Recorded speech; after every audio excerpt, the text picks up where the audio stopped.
Operation London Bridge. That's the code name given to the plan in place for the days and weeks after Queen Elizabeth II's passing.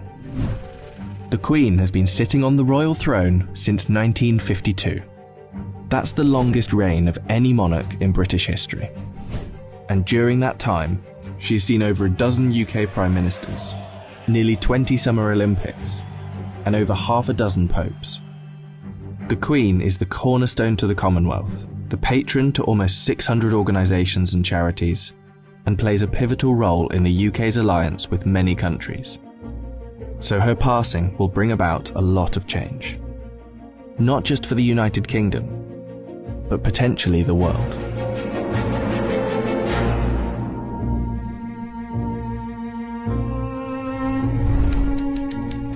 Her private secretary, the Right Honourable Edward Young, will immediately pass a message on to the acting Prime Minister at the time. That message will likely read, "London Bridge is down." The Prime Minister will then set Operation London Bridge into action. Within minutes, the 15 governments outside of the UK where the Queen is head of state will be informed over a secure line. And that will be followed by the other 36 Commonwealth nations and leaders around the world. The gates of Buckingham Palace will then dawn a black-edged notice of the news. At the same time, a newsflash will alert media around the world. Every media outlet is prepared for the news. Every radio station has a network of lights that will flash to indicate a national catastrophe such as this. All BBC shows will stop and proceed to run a feed dedicated to the news. Newsreaders will change into the black suits and clothing that is on hand at all times in the news studio, and the traditional red BBC News branding will turn black. Newspapers, TV channels and radio stations have days of coverage ready to go. On the same day as her death, the Queen's eldest son, Charles, will immediately become king. And it's reported that the stock exchange, businesses and shops across the UK will likely close for the day out of respect.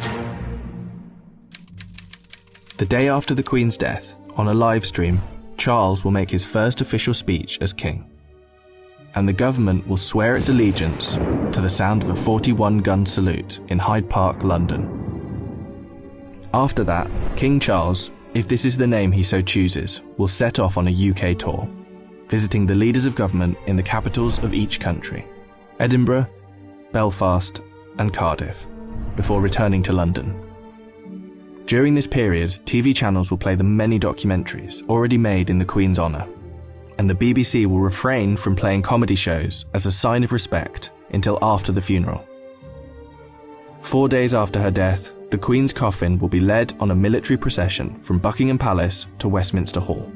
Here she will lie in state over the next 4 days, and after which King Charles, family and dignitaries will pay their respects.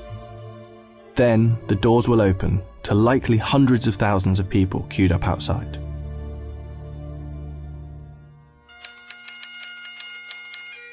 The funeral is estimated to take place 10 to 12 days after the Queen's passing.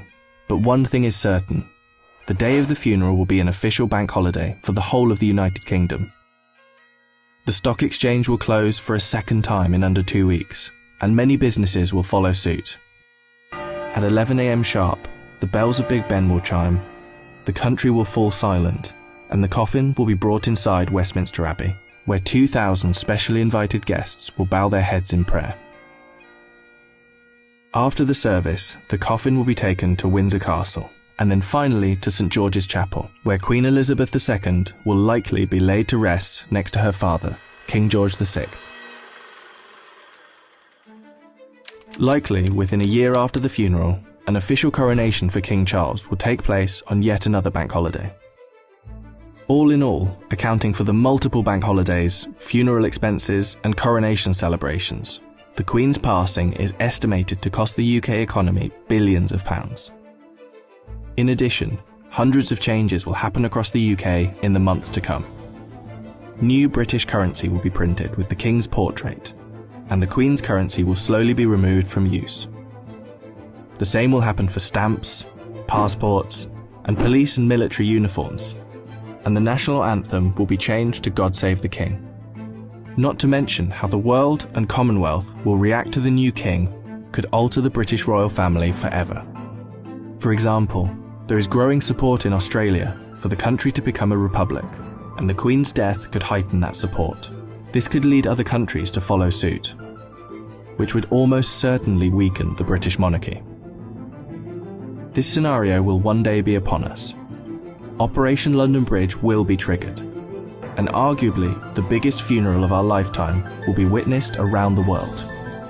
This will be the end of an era.